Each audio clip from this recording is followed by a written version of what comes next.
Miquel Català és un jove informàtic de la Granja d'Escarp, que l'any 2008 va traduir la web oficial del Parlament Europeu al català, una feina que va comptar amb el suport de la majoria d'eurodiputats catalans, però que li va ocasionar problemes amb els serveis jurídics de la institució. El web va tenir una bona acollida entre els internautes i l'abril de 2009, Català es va embarcar en una altra web, oficialitat.cat, a través de la qual ha recollit unes 32.000 signatures en 20 estats europeus a favor de l'oficialitat del català a la Unió Europea. El jove informàtic considera que les signatures seran una eina més per als eurodiputats, per fer pressió per l'oficialitat del català. Miquel Català va sortir ahir pocs minuts després de 2:15 del matí i va calcular que tardaria entre 10 i 12 hores per recórrer els 300 quilòmetres que separen París de Brussel·les.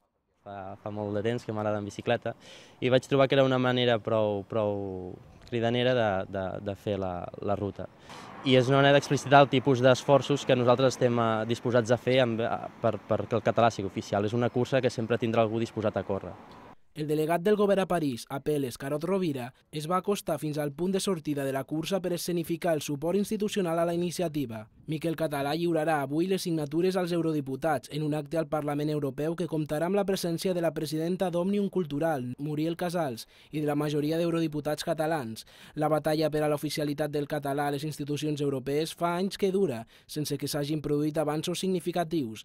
Cal que l'estat espanyol i el francès tinguin la voluntat de convèncer a la resta dels membres de la UE perquè el Consell Europeu declari el català una llengua oficial. En els darrers anys s'ha aconseguit que la majoria d'institucions europees acceptin les qüestions dels ciutadans en català i se'ls respongui en la mateixa llengua. A més, l'oficina del Parlament Europeu a Barcelona va publicar una web de la institució en aquest idioma el 2009, un any després de la versió feta per català. Però el català no es pot utilitzar encara, ni en plens de l'Eurocambra ni com a llengua de treball.